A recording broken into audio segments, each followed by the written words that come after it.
Hello and welcome to another Comics Burst from the Full Force podcast, sponsored by Distant Planet Comics and Collectibles, where we take an in-depth look at the newest G.I. Joe comics and related titles of the week. I am Chris McLeod, aka Diagnostic80, and joining me on this burst tonight are the Lucky Charmers themselves, Paddy Oibigora Lennon and Brian I Shot Shergar Hickey. So let's get into our first comic for this week. Oh, and I should say, spoilers ahead. First up, Transformers vs. the Visionaries number 4. Leoric and Ironhide only have hours left to save Cybertron from destruction, while Viralina tries to harness the life energy of Leoric's captured friends to accelerate the end. Now Leoric must somehow detonate the counterwave bomb and rescue his people, and the clock is ticking. So this one, as Paddy and I spoke about on the last Comics Burst, or the overall kind of arc so far, was one that we were both quite impressed with. We thought it started very strong. Obviously there was the, spoiler, there was the death of Cup, which was like a big deal that I kept saying Ironhide and had to edit it out last time. And in this issue, so they've gone through the whole Darkling Lords versus Spectral Knights battle. They've gone, so we've seen the Visionaries kind of in their original kind of active selves as they were in the originals. We've seen character development in a few different areas. Now, I mentioned on the last episode, and Paddy will back me up on this, that I was really happy that they kept Mortrid as the kind of right-hand man type scenario. And in actual fact, what it turns out to be at the beginning of this issue is that he's in fact been captured and is being tortured along with Witterquick. So it's not as I expected, and Mortrid is actually Viralina's kind of like spy right-hand man. In actual fact, he was all along going along with the Spectral Knights, or so we're led to believe here. Or so we think. Yes, because Mortrid isn't exactly being... you don't see him being tortured. That's another thing that I should probably mention. So is that not Mortrid getting tortured? He's up there, but he's not actually being electrocuted, is he? It's Witterquick that's getting the electrocution. The short end of the stick, yeah. Or the long end of a massive weapon. But so that's something that might still be up in the air, but he is still talking to Recon, and Recon is responding to him as if Mortrid is just out for himself, which would lend to the fact that he is more like Lexor originally than, like I said before. Again, it's getting a little complicated, but effectively at the beginning of this, Mortrid and Witterquick are being, tortured. Now, before we get into the details, like I've just started doing, Brian, you're first on this is your first Comics Burst. What's your overall take been on the overall Transformers Visionaries arc so far, but then also this comic? I've been loving this run. I think this is fantastic piece of work from Visaggio and Alcio and Cruz. And I just want to comment, the cover artwork on this is beautiful. If anyone hasn't picked these up yet, or if you're not familiar with them, the artwork on the cover of these comics is phenomenal. Yeah, next level. And you notice that the cover is a slightly different weight from, say, your typical comics from IDW. It's kind of a heavier weight to it. I really like that. It makes it feel very a little bit more premium. Bit more premium for sure, and I think from an art point of view and from a writing point of view, I think this is one of the best things that IDW have out at the minute. The first 3 episodes, obviously I was gutted when Cup got taken out, and like that, I thought it was going to be Ironhide when you see the cover, because Ironhide is on the front cover. He's, Viralina's taken him out, but I was gutted when it was Cup, and I didn't believe. I said, he'll come back. In issue 2 will be back, and of course you see them marching around with his head at that stage, and you realise he ain't coming back. Looking at kind of the last episode there, I really thought Mortrid was playing the Spectral Knights, that he was like a double agent.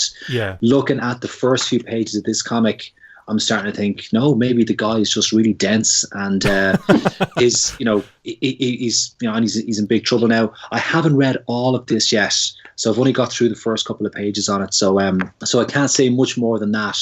But overall, I love how this series has kind of spun out of the Revolutionaries series, and really, really enjoying it, and highly recommend it to anybody who hasn't got on board with this yet. I totally agree. It's definitely the covers are definitely that heavier stock. In fact, the first issue when it came out had this beautiful embossed kind of like almost like the elements that weren't white were kind of raised, and it made this really nice effect, and it was just really gorgeous cover. Yeah, like a spot UV. That's what that's called. It's a spot UV in the first one, and it's kind of a matte finish underneath that, which is beautifully done. Yeah, absolutely. Paduardo, take us through your thoughts on this most recent issue. One slight disappointment I had at the start of this issue was last issues, we had a cliffhanger with Virulina riding Waspinator like a vehicle.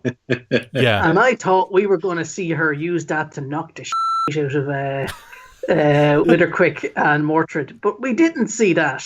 Yeah. So, you give us this big cliffhanger and then you don't pay it off, which I kind of thought was all you needed was a page or a few panels of them getting knocked around. It's kind of weird that they leave it on a cliffhanger and then don't show you how the cliffhanger. It's almost as if they were just thinking it was so overpowered we just have to give up at this stage. Like Witherquick was obviously in the pincers of Waspinator, and Mordred was by the side of Virulina up on the actual on Waspinator, which is why I thought he was kind of like a right hand man. And even though Witherquick is knocked out, Mordred, this is my kind of like thought process of still thinking Mordred is a plant. We don't see him actually getting tortured. We just see him hanging up there with Witherquick. Mm-hmm. When you see Witherquick, he is knocked out at the end panel, like he's hanging from Waspinator, like completely unawares. So he may not be aware that Mordred is with the Darkling Lords, right next to Virulina. Arzon is aware of that, but he's not being tortured. He's separate from Witherquick. So that's why I'm thinking I'm still clinging to the hope that Mordred is a spy, and that they just keep using him to get information out of Witherquick or whoever is in the situation. Just to throw in there, right? I'm looking at that last panel of issue 3 of the Transformers versus Visionaries, and Mordred is looking pretty cash, sitting up there behind Virulina on the top of Waspinator. He ain't looking like a guy who just got caught by his boss for double crossing him. He's looking pretty smug. Yes, when you see that last. I see what you're saying. Yeah, absolutely, I agree with that. Yeah. So again, like I think that it might be like an underlying little story that we'll see pan out. But when I first saw that page, I was kind of like, I almost brought myself back and thought, oh, he's not a spy. But then obviously there are subtle things in there, like you say, at the end of that issue, at the beginning of this one, there are subtle things in there that may suggest he is still on Virulina's side. So there's only one issue left, right? It's 5 issues. I think it's 5 issues. Yeah, there's a lot to wrap up in those 20 pages. I have a feeling that the ending is going to be very, very rushed, because we don't have a whole lot of time for them to wrap up what's going to happen with the Autobots at the center of Cybertron, and for Lyric is presumably going to attack Virulina again to figure out what's going to happen with Mordred and Cryotech. I think that's a lot for one issue. I have a feeling that there's probably a little bit too much going on for a 5-issue series, if anything. Yeah, I mean that is a bit of a shame to like you say, like you get to the point where maybe the end is coming sooner than you thought it was coming, and I think the end of this issue, so to get a bit of a spoiler alert again, throwing in the spoilers out there. Quick Switch is used because of his drill function to drill into the core of Cybertron to try and set off a bomb that Wheeljack has created. I say a bomb. There's a lot of explanation as to what it actually does. It's essentially it's an EMP burst that will counteract the Darkling Lord's infection of Cybertron. Thank you very much, Paddy. And obviously it's attached to him, so they all get inside Quick Switch and he drills down. He actually dies from getting too close to the core, and the other guys kind of get out of him. They retrieve the EMP/bomb, and at the same time, in a running storyline, Arzon has been talking with Virulina this whole time. She's also been kicking Cryotech's, but we'll come to that a bit later on. And in that conversation, she basically talks Arzon into becoming a Darkling Lord, to following their extermination of Cybertron, effectively. And he turns up with Kravex and hang on, I'll just. That's the other problem with this is they haven't had enough time with any of the characters, so they're beginning to slowly fuse into one. Oh, it's Sindar. It's Sindar, isn't it? For someone who's only got a passing familiarity with the Visionaries characters, it's very confusing to keep track of who's who because there's nothing. They're all wearing similar colors. They're all wearing a mixture of blue and red.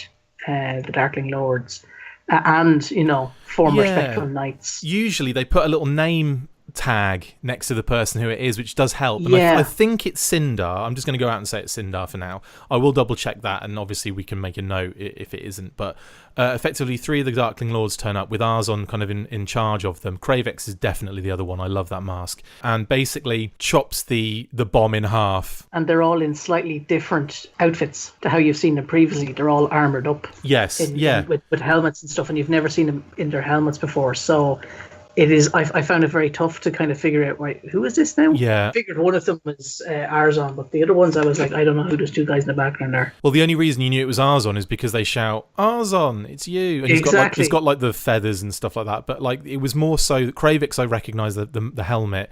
With the other guy, it's going to be a case of going back to that pre-production art and that IDW were throwing up in their panel at HasCon, because that's probably the only way I'll work it out. I think it is Sindar though. But anyway, they turn up and Arzon cuts the bomb in half, and that's the final panel. In the meantime, we've also seen Cryotech having a bit of an argy-bargy because he burst in on Recon, who was torturing Witterquick and Mortrid. I do that in the air quotes. And like had a little bit of kind of an argument with him. Viralina turns up and she's a bit worried about Cryotech's. Is he a Darkling Lord? Is he not? So they have a bit of a fight. And Cryotech, it would appear, is now kind of has switched back to the Spectral Knights. He contacts Leoric and tips them off at what's going on with Witterquick. And Arzon. So now we're in this position, like Paddy said, where we've got to wrap up a lot of different things. How do you think it's going to be done? Do you think double-size issue? And what do you think needs to be wrapped up? Well, it hasn't been solicited as a double-sized issue, so, it's not. Because they would say that in previews, and they haven't. Sure. It's kind of a big deal. I do think we will end up with Leoric defeating Viralina. We've already seen kind of a premonition of that in this issue, with her essentially being dead on the floor. Yeah. I imagine another Transformer's going to sacrifice themselves to set off that bomb. I reckon Ironhide will do it. Yeah, one or the other of him or Wheeljack. And I think that's all they're going to really have time to settle up. Yeah. I think a lot of it is just going to be left kind of hanging there for a sequel series that may or may not come. That's something we'll come to a little later on as well. I am very disappointed that Six Knight, or Quick Switch as he's called over here, gets introduced and killed off with very little love shown to the character, because I actually quite like that character. So I'm a little bit sad. It's always difficult when dealing with the kind of deaths in these things, because with the Transformers, I feel like they always have like a decent character background, even if they just were a toy in like the G2 line or something. There's always there's something there. There's always substance to that character, because of the way the toys were marketed and the way, you had the bios and all that kind of stuff. And then even then, you have TF Wiki, which just pumps information into that site so much and so often and so quickly that you almost feel for every single character that comes out. And obviously the way the Transformers comics have been over the last few years, the characterization has been top notch, hasn't it? I mean, the way they've developed characters in this IDW continuity, and again, we'll come to that a bit later on, but it's exceptional. So yeah, I can understand that, Paddy. I can see that being sad, and they do a little bit gloss over, like, oh, that's a shame that Quick Switch is dead. Okay, let's sort this bomb out. It's I know they have to, but that always it always upsets me they don't give them enough love. I have a feeling it may have been better if they'd had him in from the start. Yeah, like as it had him in as one of Wheeljack's assistants, or even just one of Ironhide's team, since Quick Switch is a quite a powerful Transformers character. Yours. It would have been if he'd been one of the security force with Ironhide from the start, and was given a little bit more, like, this is the introduction issue of him to IDW continuity, and he's dead 15 pages into it. Yeah. It would have been a bit nicer if they'd given him a little bit more time in the series. That's all. What we have found out as well in talking to a lot of the comic book writers is a lot of these things, when it's like a Hasbro property, is determined by Hasbro, or at the very least signed off on. So I would imagine that Hasbro said, okay, if you want a character for this particular purpose, then this is the one we want you to do it with, or this is what we want. So I can see that being a little bit out of the comic writer's hands. But again, totally agree with you, Paddy. It was a shame, and I actually liked him just in that tiny little element that he had. Like I kind of felt like, oh, this is a character I really enjoy. But anyway, let's give Transformers vs. Visionaries issue 4 a potato rating, or a potating, as I'm calling it from now on. First, Brian, out of 5, how many taters do you give this one? Well, because I'm such a big fan of the artwork in this, I really enjoy the writing as well. And although I haven't finished this issue, just from skimming over it and looking at the all-out action, like they've really ramped up the action for this issue 4, I'm going in with a full 5 potatoes. You're going 5. I knew Brian would go full 5 potatoes. Paddy, how many potatoes? I actually think this is probably less effective than the issues that came before it. I do think there is a little bit of a rush to the end happening now. Yeah. And I think this is probably one of the weaker issues of the series so far. So I'm going to give it 2 potatoes. 2 potatoes. This is why we have the yin and yang on, the Irish yin and yang. I'm going to go for kind of an in the middle-y job here, and I'm going to go for 3.5 taters. Because for one thing, there's parts that I do agree with Paddy on there. But in terms of like a small run, if you're doing like a 5-issue series, there still needs to be a certain element of character development, right? But at the same time, I still think each issue needs to be a stonker. I still thought there were good things in this. I thought the kind of switching of ours on was pretty cool. I thought the ending of him cutting the bomb in half was pretty cool, and I thought the shock factor of Quick Switch dying was pretty like powerful. So again, I think there was some good things in this, some interesting thing. Again, the art is always on point. The writing is still really good. I'm still enjoying it. I'm still in that mode where I'll read this comic and get drawn completely in. Like, there won't be a thing where things distract me or I'll start thinking of something else, which is that's when I know a comic is not good for me, is when I start, all over the place. And with this one, I'm always drawn in. So it's still doing good things. I do agree with Paddy. I don't think it's the best of the series so far. I think we're in for a pretty explosive 5th issue, and we'll see very soon. So moving on. G.I. Joe, a real American hero versus the $6 million Man, issue 2, longest title in comics at the moment.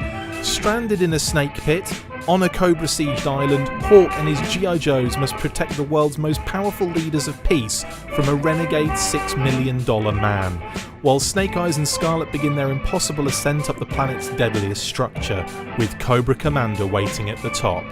More bonkers awesomeness with this one for me. I'm just going to go ahead first because I think it's been absolutely brilliant, this comic. Again, as Paddy mentioned last week, it doesn't take itself seriously in the slightest.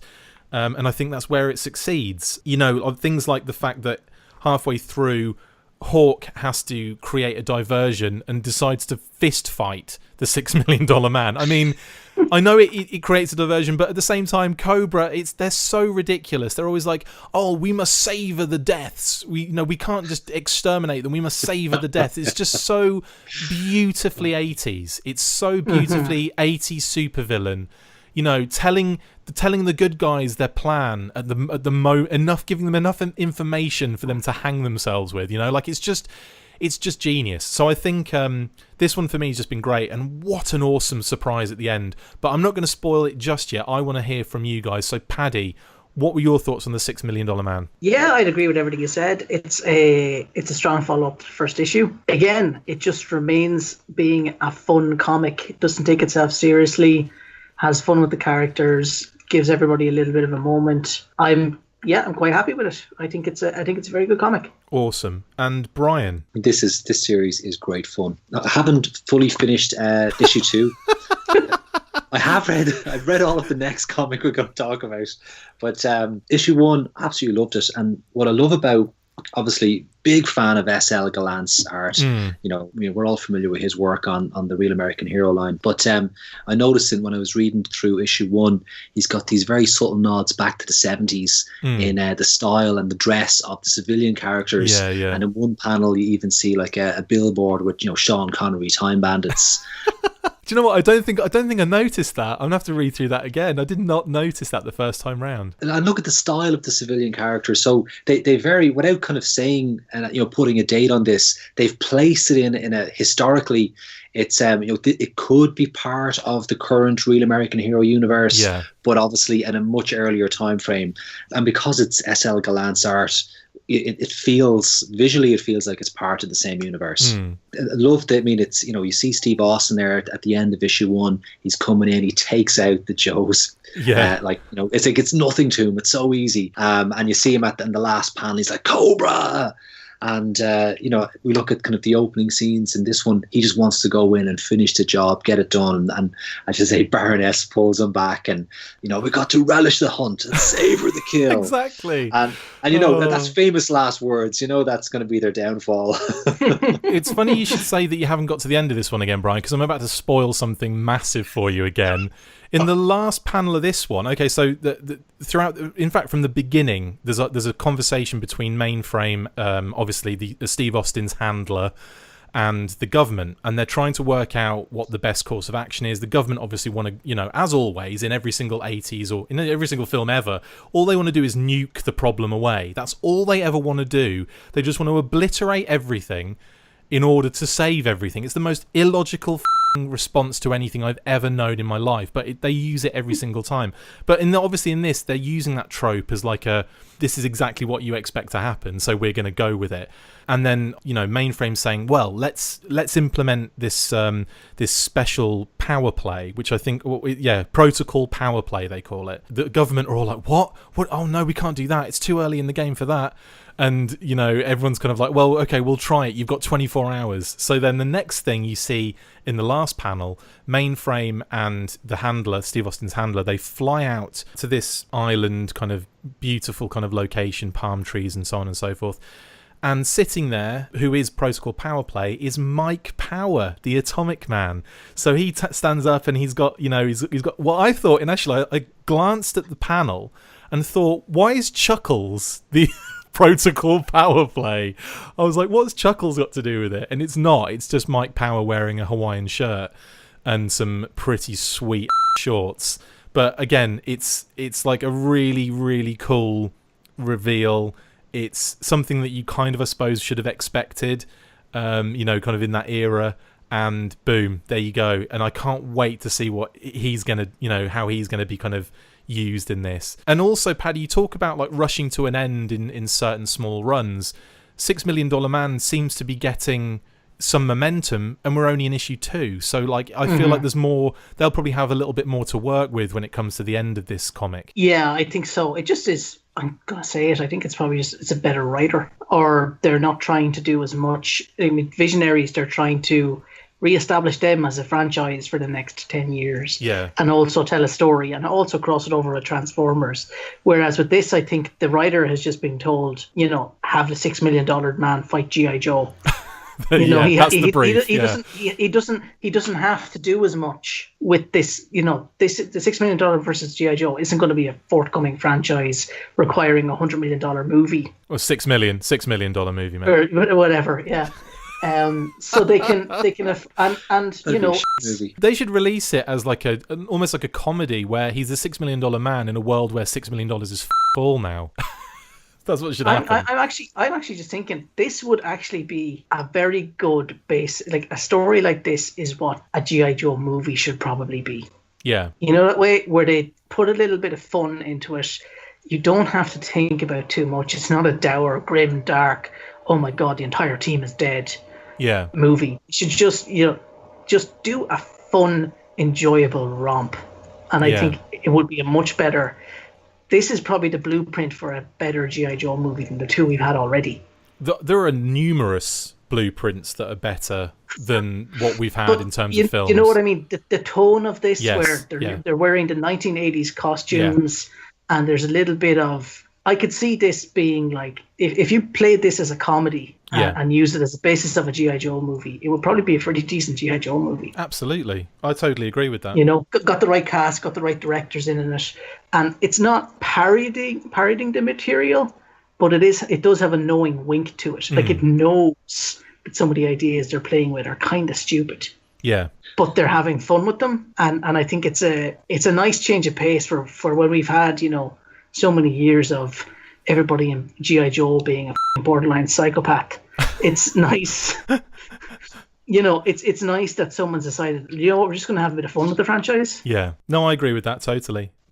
And with that said, actually, before we get into the potatings, I would like to mention how much I bloody love that cover with Snake Eyes and the reflection of Steve Austin in his sword. I just love that so much. It's one of my favourite covers, I think, so far of all. I mean, you get like 50 retailer incentive covers now, so I think that's one of my favourites. Okay, moving on to potatings. What would you give G.I. Joe versus the $6 Million Man, Brian Hickey? I haven't finished this one yet, but I'm going to go comfortably with a 4 potating. And I skipped to the back there and I saw the Mike Power Atomic Man reveal. I love that he's got his very expensive bottle of tequila with him. Yeah. And just looks so annoyed that he has to go and do some work now. Brilliant. I love how, like, Mike Power Atomic Man is like some sort of, like, I don't know, like Lethal Weapon Mel Gibson type, you know, the kind of guy living on a beach somewhere, like just drinking himself to death. Like, that is actually there is a big feeling of kind of a late 1980s action comedy coming off the series. Yeah, and do you know what just dawned on me? It has that Tom Selleck in Magnum PI vibe, doesn't it? With the shirt, living on the coast and everything. Yeah, that's hilarious. Well, for that, I'm going 4.5 potatoes now for that. 4.5. He's gone up. He's increased it. In fact, Brian, you should just operate in the Justin Bell rating system with 5 for everything. What about you, Paduardo Lenweenan? I will go for 4 potatoes. He's gone for a 4, just because he doesn't want to be as much as Brian. Paddy has gone for a rebellious 4 potato rating, and I will just go full on 5 beans, because this is just amazing. I love every second of reading this, and I quite like the fact they've brought it back from, you know, it's almost like a continuation of The Real American Hero in the fact that of the visual style, as you said, Brian, but obviously going back to a period piece in the early 80s. Now, loving that, let's move on to probably one of the biggest comic releases for G.I. Joe in its history, you could say. Let's move on. That was a big claim, wasn't it? G.I. Joe, A Real American Hero, number 250. Dawn of the Arashikage, Part 5. Here it is, the conclusion to the latest explosive chapter in G.I. Joe, A Real American Hero lore. Dawn Moreno has battled the dangerous enemies, and her own inner demons of the ghost of Snake Eyes threatens to possess her mind and soul. Will she survive the psychic onslaught or be lost to the dark memories of the mysterious ninja for all time? Find out in this special oversized milestone issue. Now, this was a doozy. Like, there's a lot to be said here. Let's just first off go straight into Paddy Lennon. What did you make of this issue as the 250 and the final of this particular arc? Didn't read it. Didn't read the previous 100 issues. Do not give a Awesome. Paddy. So, well, that's Paddy's input. Let's go to Brian. What did you think of this one, Brian? This comic I've read. And I will just say, get the bleeper ready. Me, this is amazing.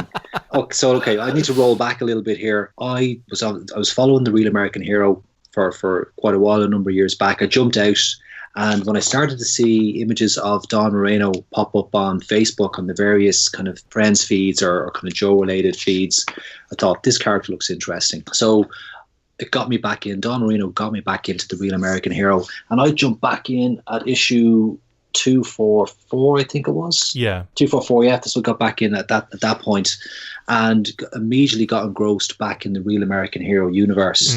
I think Neto Diaz's art, and I appreciate he's, you know, only working on this now for a short while. We'd be expecting SL Gallant to come back to Real American Hero, but Neto Diaz's art, I think, is amazing. I think he's an incredible artist, and I love his work on this. Looking at, we had kind of our homage to the silent issue back at issue 248. Yeah.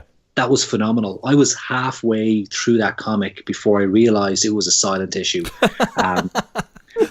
That's how engrossed I was in the visual storytelling. Yeah. It was unbelievable. Just got sucked right into it. In 249, I thought there was too much banter between Dawn and Firefly. I was like, come on, you've got a chance to kill this guy. Just kill him and get on with it. Yeah, yeah. But I think they roll back on that a little bit on this final issue. So the confrontation between Firefly and Dawn is, I think it's a much, it's handled a lot better. There's a lot less kind of chat or, banter. But where there is banter, it works with the action between the two characters. Yeah. It works quite well. I was on the edge of my seat reading this. I really was on the edge of my seat. And the reveal that Budo wasn't actually Budo just totally took me by surprise. Yeah. And obviously that has to be, resolved, beyond this issue. And we could be waiting a while before it comes back to that. Yeah, so let me just jump in there where you talk about the Budo thing, because I have mixed feelings about this issue. For one thing, obviously it's a double-sized issue, so there's way more value to this one. You've got like loads going on in it, loads of opportunity to really delve into this story, and it's fast-paced. It's it's full of action. You're still seeing, you obviously the team turn up on the scene. Budo, Storm Shadow, Stalker, Sean, Snake Eyes, Sean Eyes, I'm gonna call him. And Scarlet, they turn up on the scene just as Dawn is chasing Firefly onto the train tracks, and then you end up in this position where they're on top of this train, much like way back in previous Serial American Hero issues, back in the original Marvel run, and we do get flashbacks as well in it to kind of like almost explain what's going on in between everyone's kind of thought process and everything. Dawn and Firefly kind of face to face. Firefly, he's basically, Dawn as Snake Eyes is wanting revenge on Firefly, and by the end of the kind of chase on the train, the helicopter turns up that's been in close pursuit, and out pops Scarlet, and who you think is Budo jumping out of the helicopter, and as they land, turns into the Softmaster, and out of nowhere you kind of think, what? And then all of a sudden it kind of makes sense when Scarlet's like, it's Zartan, and you're like, oh, I see. So Zartan then was Budo the whole time, and that's why you're not seeing any dialogue from him in the previous issues, which it kind of dawned on me as I'm reading it. I'm kind of like, oh, of course, like it was things that they were pointing to him and say, he's got a job to do. He'll know what to do when it happens. He's gonna, so they're kind of pointing at him and making a point of this guy is important.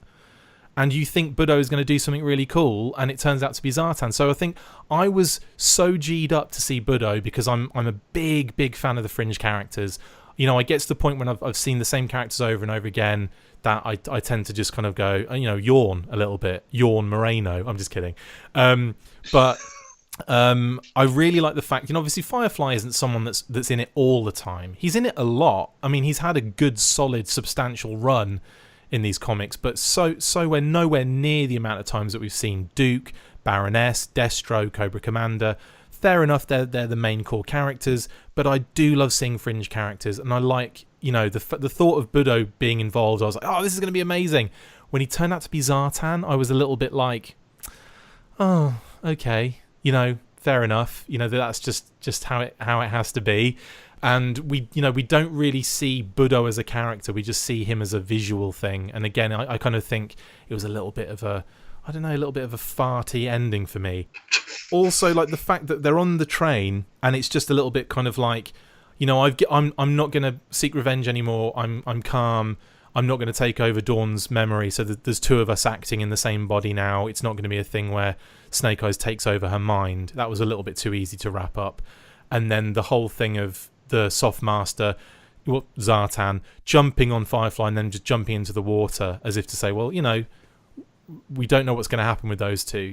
We don't know what the situation is, but you can probably count on the fact that both of those characters will appear later on down the line. Yeah, I was happy with how it was proceeding, But then when that happened at the end, I was a little bit like the wind was knocked out of me a little bit. So I think overall a solid issue, great art as always, as you mentioned, fantastic storytelling up until that point for me, and I just really enjoyed it. But then that ending really kind of kicked me in the nuts. So I kind of think for me as a fringe character enjoyer, I don't know if that's a thing, it just didn't tickle my fancy as a complete piece, but overall really solid. Now, the comic will switch into special mission style for 5 issues, and they're focusing on, this is another thing that's upset me and I want to talk about it, and they're focusing on Duke, Baroness, Destro, Stalker is going to be the first one, and one other that hasn't been announced yet. I'm a bit annoyed that we're just seeing effectively one-shot character issues. Don't call it special missions. Call it Spotlight, like they did with the Transformers. G.I. Joe Spotlight would be great, So I think that, I kind of think that doing it as special missions really does annoy me, because I want to see special missions, but I want to see fringe special teams doing what they do best with possibly different squad leaders. So you could, this is where you could squeeze in like a Night Force issue and have Falcon leading the team, or you could squeeze in a Tiger Force issue and have Flint or Duke. You can have Flint leading the squad, or someone else that's in that group that could be just something a little bit different. And instead, we kind of get the same old. What do you guys think about that? I think there's a few things there. I mean, if these special missions are going to be kind of standalone and aren't going to kind of weave back into the continuity that we've been following, because where the continuity dropped off after issue 244 or 245, and it focused entirely on Dawn Moreno. There's a lot of things that they left open there that haven't been kind of wrapped up yet, and I'm really looking for those storylines to come back into the Real American Hero continuity. So if the special missions are kind of standalone adventures, if they don't weave back into that continuity somehow, that's a big wait. We're going to be waiting 5 months before we can, pick up what happens, with say, Dr. Venom and obviously where we left off with, I think it's Bomb Strike, or the guys who got into the Black Major's Bomb Strike, factory. Red Shadows, all of that stuff. Yeah. So there's a lot happening there that I really want to see what's going to come out of that. So I wouldn't fancy having to wait 5 months and have these kind of just one-offs that have nothing to do with the rest of the storyline that we've been following. Well, it looks like Stalker's going to be kind of almost like a flashback thing where he's dealing with demons of the past. So that's one that you can definitely probably say is going to have nothing to do with moving the story further along for the actual story arc. It'll just be more character development for Stalker. We don't know obviously what Duke and Baroness is going to be like specifically, but again, and then obviously Destro was revealed with the John Royal art that he's doing for that issue. It's either a Destro issue or a Snake Armor issue. Make your mind up on that one. Probably Destro. Could you imagine if they did a Snake Armor issue? It was like following this inanimate object being operated by a troop or something. It'd be hilarious. Yeah, I kind of think, I don't know. We're going to be waiting a while, I think, before we see a Real American Hero development, which is a little bit of something I hadn't really given any thought to, Brian. So thanks for that. And obviously Paddy doesn't give a shit, so it doesn't matter. Do not give a So let's give potatings, Brian and myself, to 250. Brian, I'm going in with 6 potatoes here. I thought this was a cracker. But that isn't even an option. That isn't even an option, and you've managed to make it an option.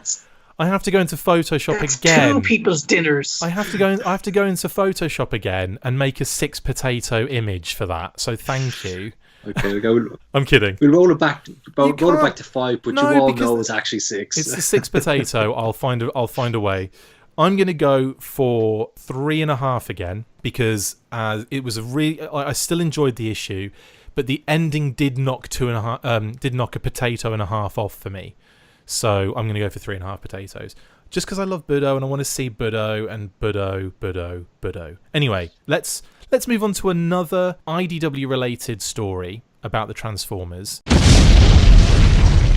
Now, this is kind of a news burst element, but we're going to do it on this comics burst. IDW have made the announcement that the current Transformers continuity will be coming to an end with the Unicron comic in September. They revealed the official news at WonderCon recently, saying that Transformers Unicron is a 6-issue miniseries drawn by Alex Milne and written by John Barber. The series will ship twice monthly beginning in July, and will see Optimus Prime rally his fellow Cybertronians in a desperate effort to hold back their all-powerful enemy. An earlier press release from IDW had teased that the series would serve as the epic conclusion to the current Transformers comic book universe, and that was confirmed at the company's panel at WonderCon last weekend. So we all knew this was the case, but the official word has made it sink in a bit now, guys. What do you think this means for the Transformers as a whole going forward for IDW, and of course for the combined universe that currently ties them to Joe, Ron, Action Man, Micronauts, Visionaries and Mask? Well, I think we can safely say that the combined universe 2016 to 2018 is now dead. Because Transformers was the glue very much that held that together. Like Visionaries is directly related to Transformers. Mask were built out of Transformers technology. Yeah. Ron was shining armor, and Wan was like, they had that connection anyway. Yeah. Tied directly back into Transformers. G.I. Joe, half the G.I. Joe cast were in the Optimus Prime ongoing. And on Cybertron, yeah. You had Flint making regular appearances in that. Only because he's the baby mama daddy. It's true. But there was other G.I. Joe characters showed up in the Optimus Prime ongoing as well. So I think it's fairly safe to say that it's done, which isn't a surprise. We talked about this on the last podcast we did. More than half the comics they released on the back of this combined universe thing are already cancelled. Yeah. Between G.I. Joe and Raw and Micronauts and Mask. So it does feel like that this has been a failed experiment for them. Yeah. It never caught on, and the sales weren't there. So it's probably for the best that they're just kind of drawing a line under it. I don't see them ending the Transformers comics as being anything like a failure. I mean, IDW have been publishing Transformers comics for 13 years now. Yeah. That is longer than Generation 1 lasted in terms of a toy line. The G1 toy line only lasted like 9 years. The original G1 comic only lasted 7 years, not even. Transformers Generation 2 lasted a year. Beast Wars lasted 3 years. So 13 years for one kind of ongoing storyline that actually, is a more coherent storyline than say the G.I. Joe comics were. Yeah. The Transformers, you can see there's kind of a clear progression as to what happened, despite the fact that there was a couple of soft reboots in there. That's really it is something successful. To be proud of. That's when you think about it, Action Force. What else? Yeah, it's true. We're still talking about that 30 years later. But think of it, there's nothing like how many TV series have come and gone in that time. Like a TV series, a very successful TV series lasts 7 years. Oh yeah, yeah. You know what I mean? So to do nearly double that and to have comics coming out every month, and IDW has added a lot of stuff to the Transformers kind of mythology that's going to stay around forever, I think. Yeah. Characters, it's made popular characters out of very secondary characters, and those characters have gone on to do other things. Like, Windblade is now in the new series that's coming, the new Cyberverse series. She's a character in the Transformers Prime cartoon. The Robots in Disguise. They've, brought characters like Chrome Dome back to the spotlight. They've brought the Wreckers back in. The Wreckers, who were an obscure UK only sub team, are now a major part of Transformers continuity. Because of IDW, they gave some really great artists their first work. People like Nick Roach, people like Andrew Griffin, people like Alex Middleton. Although he didn't start with them. He's had a career with them for 13 years now, drawing for them consistently. Yeah. A lot of new creators have had their careers started on these comics, so it's leaving behind a really, really strong legacy. Are they going to be completely revamping the creator teams on the books, do you think? Well, they haven't said anything about that yet. From what I've heard, what I've seen on people saying it on Twitter, none of that seems to be confirmed yet, because a lot of the artists and so on are like, well, we don't know what's happening. Yeah, yeah. So people that you would expect would be working on those books, if there are more books coming. Like they've said, there are new titles coming towards the end of the year. So doing the maths, there's only 20 issues of IDW Transformers comics left in this continuity. That's 6 Unicrons, 6 Optimus Primes, 6 Inches of Lost Light, and then a final Wreckers one-shot. Yeah. So that's it in terms of comics that are left. And all those books are going to be published twice monthly. So Lost Light goes on to twice monthly issues from next month to wrap everything up by September. Yeah. So I imagine they'll give it a break for a couple of months, and then you will probably see a new series kick off in December. And I imagine that will probably tie into the new Transformers toy line, which is coming early next year, which is the War for Cybertron toy line, which brings things back to the start. I was just contemplating what cons will be happening around like late in the year. When does are there any big NYCC? ones? NYCC is in October. So they may reveal something there. You'll see everything there, I'd say. Yeah, that's cool. What about you, Brian? How do you feel about the combined universe wrapping up? Nothing has been said for sure, but it kind of makes a lot of sense that it will happen, right? I mean, they've given it a good run. I've really enjoyed it. I've been more focused on, say, the Joe stuff rather than the Transformers tie-ins, obviously with the exception of Transformers versus Visionaries. So, in a way, I'm maybe a little bit sad to see it go, but they don't say this is the end. They're wrapping up the current continuity. So, I'd be hopeful that they're going to come back with they're going to build on the success that they've established so far and come back with something pretty killer later in the year, I hope. Do you think that way with the combined universe? Obviously with Transformers it's pretty safe bet. They're going to, they're just going to revamp, reboot and churn a different starting point out and so on and so forth. Like Paddy said, to kind of line up with the toy releases and stuff. But in terms of like the actual combined universe, do you honestly think they would do something again with that? Well, by the sounds of it, they won't be able to resolve everything, say, in the current Transformers and Visionaries miniseries. So that could potentially lead into something else. So there might be something a little bit more for that. With the recent G.I. Joe Aubrey Citizens run, that seems to be wrapped up. So there's nothing much happening on that front. ROM is winding down.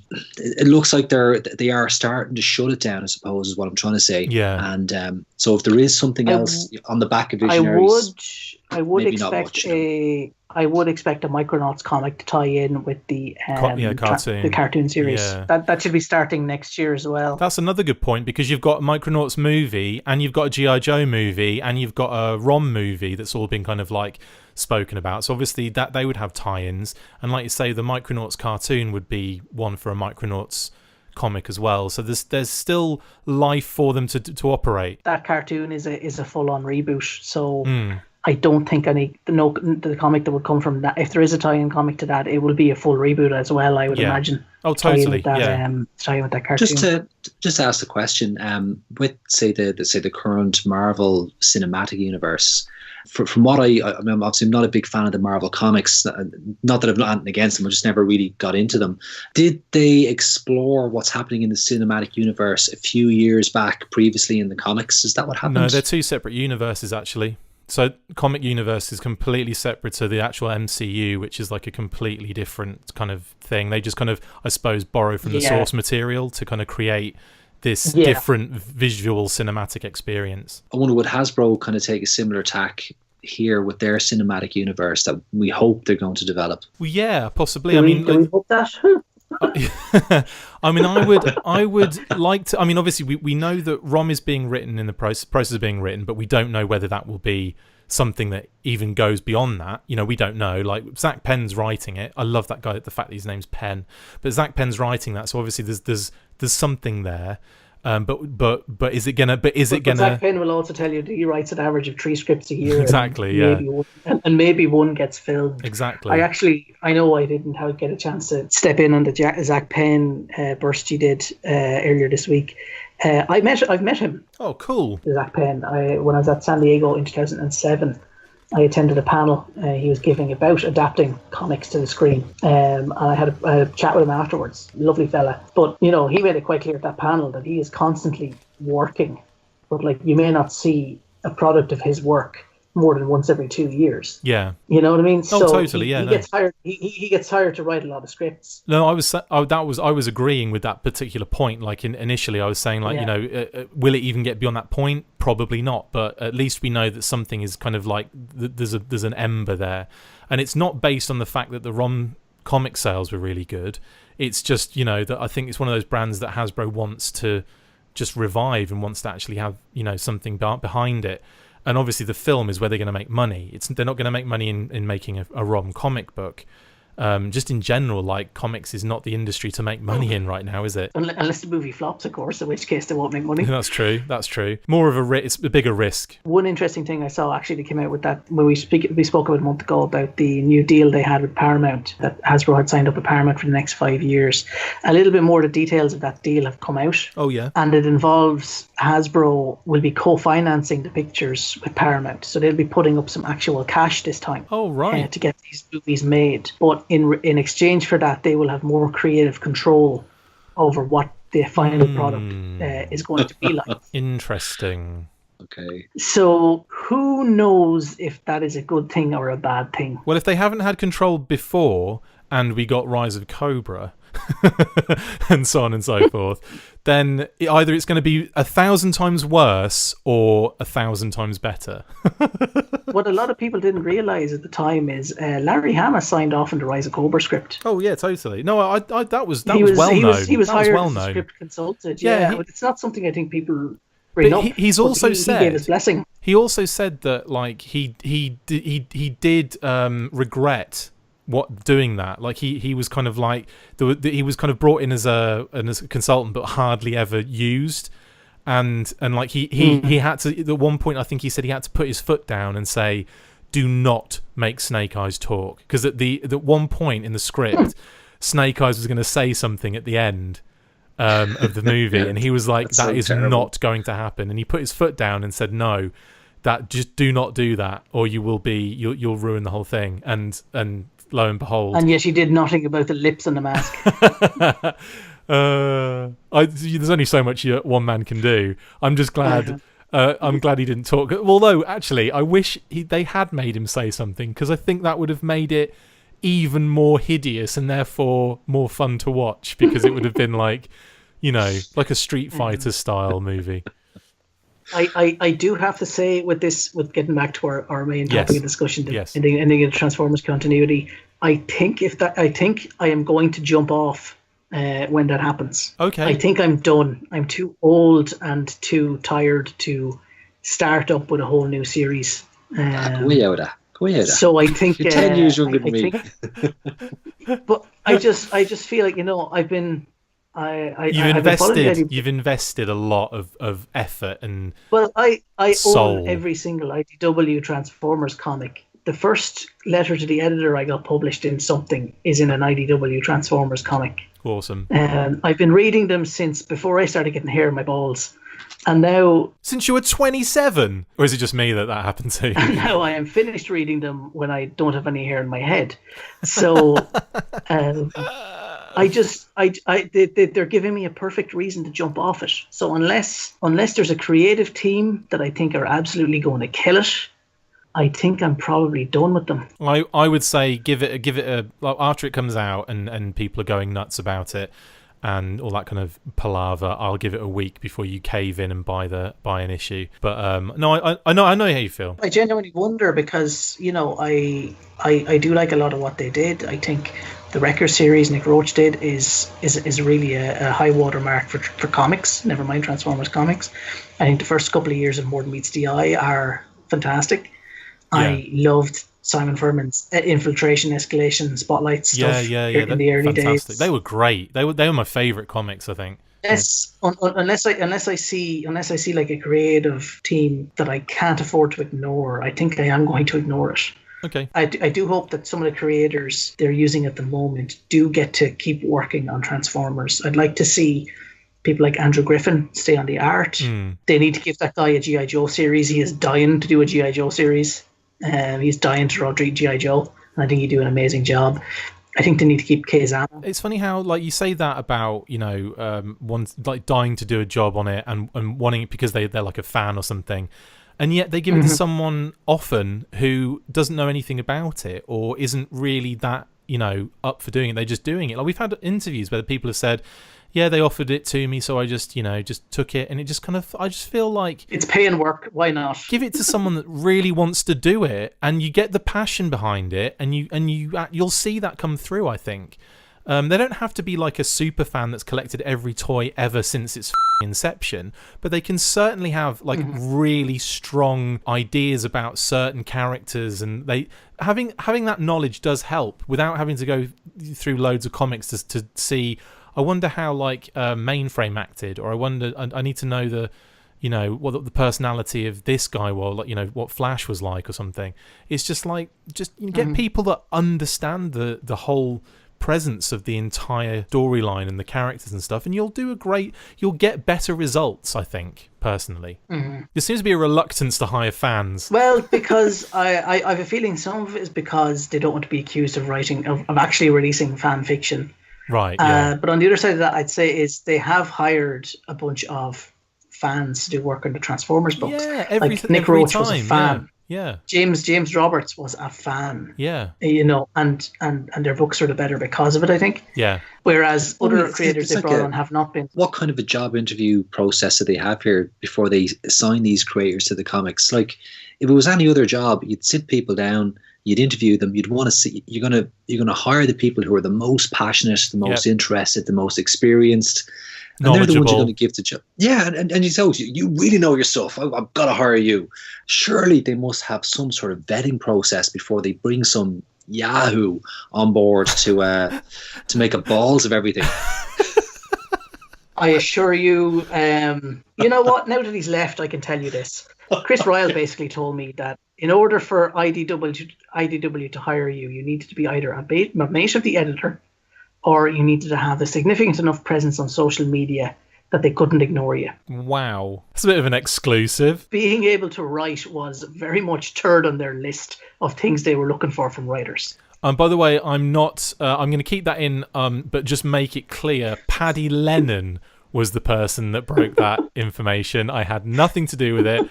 Yes, I had creative and editing control, but I'm blaming Paddy 1000%. That's it. That's interesting. Wow. But like but I'm sorry, but Chris flat out told me that to my face when I met him last August. So there you go. Yeah, no, that's fair enough. So, it didn't matter if I had got the best pitch in the world or I had written one of the best comic books ever. I'm sure that would have helped. But that's a bigger reveal than the last panel of G.I. Joe versus the $6 Million Man. And but put it this way. Listen. And that another anonymous transformer that dies.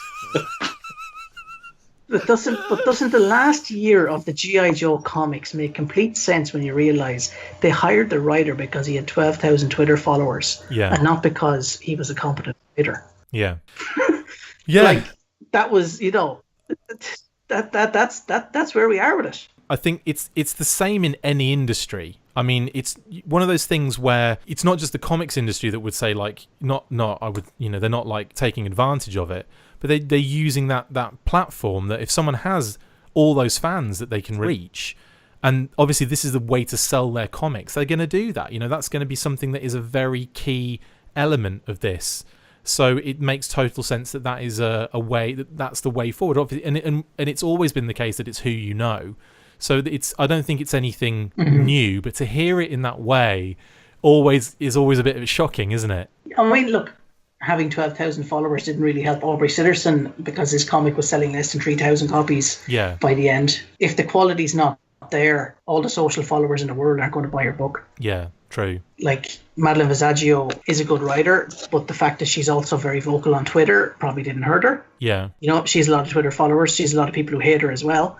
But, at least she can back it up by being a competent writer. Yeah. Yeah. Whereas, Aubrey couldn't. As much as, personally, I very much liked him when we spoke to him. Yeah. They hired him for a reason, and that reason didn't work out. Yeah. But, and look, I am not in the slightest bit bitter about what I was told. I amn't. I know that's how the world works. But I mean, it's the truth, and I respect the guy for telling me the absolute truth. You can't handle the truth. All I need to do is hire, is spend a few $100s buying Russian bot followers, and then probably I'll get comics work. That's what I'm going to do. And I think on that bombshell, we should... Bombshell is the name of another Transformer, by the way. On that bombshell, we should probably bring an end to this quite fantastic comics burst.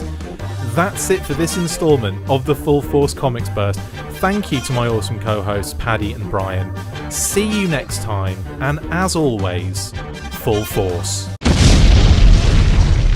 Make sure you get involved with the discussion by liking, sharing and commenting on these videos, and as always you can keep up with the show after listening by following on Twitter @TheFullForce, liking the Facebook page, facebook.com/TheFullForce, and if you would like to contact the show you can message us on either of those platforms with feedback, questions or just a troll. Look out for more of these comic bursts on Podbean, iTunes, Stitcher, our Facebook page, Twitter feed and YouTube channel from now on.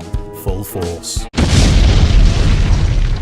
And a big shout out to our sponsors, Distant Planet Comics and Collectibles, located at 601 Business Loop 70 West Suite 263, located in the Parkade Center, Columbia, Missouri. You can visit their website at distantplanetcomics.com and on Facebook at facebook.com/distantplanetcomics.